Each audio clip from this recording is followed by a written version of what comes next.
macam mana rakyat Indonesia yang tidak memiliki pasport, dokumen, dicaci dan dimaki dan dihina.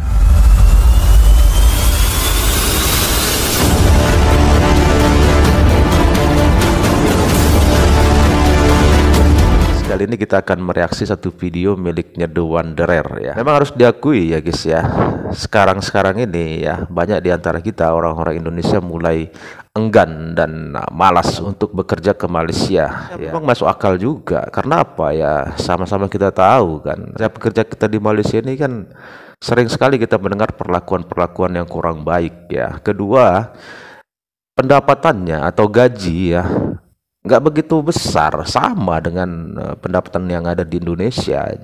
Jadi ngapain ke sana? Jadi kita langsung saja guys ya, tonton videonya, baru nanti kita sama-sama berkomentar seperti apa nih isi video dari The Wanderer ini ya. Nanti linknya teman-teman saya taruh di deskripsi ya. Oke, langsung kita tonton videonya. Pada Februari kemarin, sebanyak 200 ribuan pekerja asing terdaftar di imigrasi Malaysia. Mayoritas berasal dari 5 negara, Bangladesh, Indonesia, Nepal, Myanmar, dan India. Malaysia bergantung pada pekerja asing itu untuk sektor konstruksi, jasa, perkebunan, pertanian, pertambangan, dan penggalian. Namun Indonesia tidak lagi menjadi tujuan utama migran mencari pekerjaan di Malaysia. Mereka lebih memilih Hong Kong, Taiwan, Jepang, dan Korsel karena gaji yang lebih tinggi dan kebijakan yang lebih ramah terhadap tenaga kerja Indonesia. Betul. Hal ini memberi kesan ketenangan bagi tenaga kerja Indonesia. Karena orang Melayu ini tak ada kebolehan, maka kita tak dapat capai matlamat kita. Saya punya pendapat bahawa kebolehan orang Melayu sama dengan orang lain, sama dengan orang Eropah, orang Cina, orang Jepun. Tetapi yang jadi masalahnya ialah budaya. Budaya di sini bermakna nilai hidup yang kita pegang. Kalau budaya kita ini sesuai dengan kemajuan, kita akan maju karena kebolehan kita ada. Kita cari cara yang mudah. Kita tak nak cari benda yang berat, yang susah. Kalau boleh kita suruh orang lain. Kalau kita ada duit, kita pumpak orang lain. Sebab itu kita ketinggalan. Bukan kerana tak boleh, tapi kerana tak mau. Itu yang jadi masalah. Sejarah kemasukan pekerja asing dekat negara kita ni ramai bermula pada tahun 1980-an. Tapi masa tu kita ambil ramai pekerja asing warga Indonesia. Masa kita ambil warga asing Indonesia, tak adalah seteruk ni kes-kes jenayah berlaku. Masa tu saya rasa hidup orang tempatan masih aman lagi. Dengan orang Indonesia, dia punya budaya sama dengan kita, bercakap pun senang. Lepas tu ada sifat orang cakap tolong menolong. Orang Indonesia dulu pun banyak dekat coket tu, tapi tak pernah pun cakap coket tu dia yang punya. Dia masih lagi hormat orang kita berniaga, tak adalah halau-halau. Tapi sejak kita ambil orang Asia Selatan ni masuk ke negara kita, macam-macam hal berlaku. Diorang nak claim Selayang, diorang punyalah. Diorang nak klaim Sungai Buloh, diorang punyalah. Lepas tu diorang tak boleh terima hakikat, diorang langgar undang-undang, meniaga sesuka hati. Lepas tu apa lagi? Bawa kenderaan sesuka hati, ganggu-ganggu orang tempatan dekat Sungai Buloh dan Selayang sana. Itu yang membuatkan rakyat marah. Kalau diorang baik dan hormat macam orang Indonesia tu dengan rakyat tempatan, mungkin kita diam, mungkin kita tak adalah marah sangat. Tapi kalau kita tengok statistik peningkatan jenayah warga asing kali ini memang tinggi berbanding tahun 1980-an dulu. So sebagai rakyat Malaysia yang dah rasa tak aman dah sekarang ni, fikir-fikirkanlah apa yang perlu kita lakukan untuk kita sama-sama membasmi isu ni. Fikir-fikirkanlah, betul tak kurang? Membasmi. Ni Bangla sini buat satu kedai. Tengok sini dia boleh buka tepi jalan pun dia boleh buat satu kedai. Ini kerusi dia kasi taruh, dia cakap ini kereta sini dah boleh parking. Hari-hari di Malaysia seperti ini guys. Ini tak tahu siapa kasi sibuk ngurusin orang asing ya kan.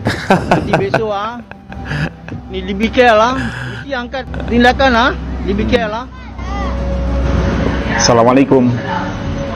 Semoga kita semua dalam keadaan sehat walafiat. Bila saya lihat dan baca berita bahwasanya permasalahan WNI ataupun warga negara Indonesia yang mendapat status menjadi warga negara Malaysia dipermasalahkan sekarang. Jadi saya himbaukan kepada seluruh keturunan Melayu Indonesia seperti keturunan Bugis yang berada di Malaysia, kalian harus pulang ke negara asal kalian semua. Seperti keturunan Jawa yang berada di Malaysia, yang kalian mendapat IC warga negara Malaysia daripada nenek moyang kalian dulu, pulang kalian ke Indonesia. Seperti keturunan Banjar yang nenek moyang kalian dulu datang ke Semenanjung Malaysia, mendapat warga negara di Malaysia, kalian harus pulang ke Indonesia. Seperti keturunan Minang yang berada di Negeri Sembilan, asal usul nenek moyang mereka daripada Padang ataupun Minangkabau, yang nenek kalian dulu datang ke Semenanjung Malaysia mendapatkan warga negara Malaysia, kalian sekarang semua pulang ke Indonesia. Karena saya lihat makin parah keadaan di Malaysia saat ini. Dan saya himbaukan kepada kedutaan Indonesia yang berada di Malaysia. Sekarang rakyat Indonesia banyak ditangkap oleh immigration yang tidak memiliki paspor ataupun dokumen.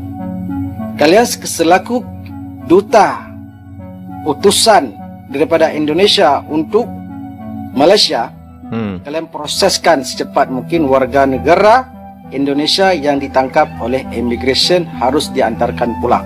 Karena apa?